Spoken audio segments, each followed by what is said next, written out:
Tingnan nyo naman kasi guys, wala na talaga tayong ka-ballpen, di ba? Ayan. So, wala tayong ka-ballpen, kaya umorder tayo online. So, kararating lang nito, na-unbox na natin. So, bumili tayo nung Panda Payat at bumili din tayo ng Panda Taba. Yan ang tawag namin dito. Panda Payat at saka Panda Taba.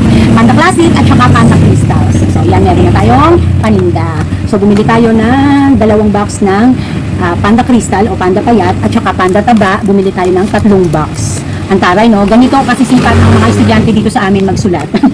Napakabili ng ballpen. At hindi lang naman kasi sa mga estudyante, doon din sa mga nagweweteng, ganyan. Yung laging merong sinisingel, yung laging may sinusulat.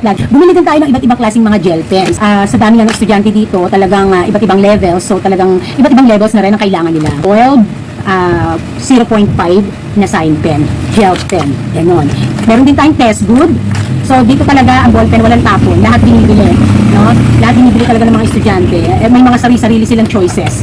So ito, napakabili din sa atin ito, ang E-Nice na ballpen or tinatawag nating gel pen. So mga students ng mga taga-Willow Bend, meron na pong stock ang Mommy Part. Sugod na sa tindahan ng Mommy Part. Mga kasari na gustong maging available ang mga ganitong klaseng ballpen at mabili din sa inyo, check out my link. Siyempre, kung gusto nyo rin na mag-stock mga mamshi para sa inyong mga junakis, pwede kayong bumili ng per box, di ba? O mas makakatipid kayo.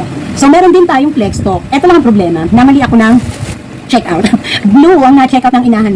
Dapat ay black ito. Kaya nag-checkout ako ulit ng blue, ng black. Kaya, pero ilalagay ko ang link ng seller ng flex stock para makabili na rin kayo or flex stick, no? Ayan. Ang daming blue. Paano ko ito mauubos? Mas mabili ang black. Kaya naman, sa bagay, 1 day process lang naman yan. 1 day lang ay nandito na. Mabilis ang shipping kahit maulan. O, diba? Very good ang mga seller ng shopping ngayon. Ano gagawin? I-checkout na yan. Mommy Parts approved.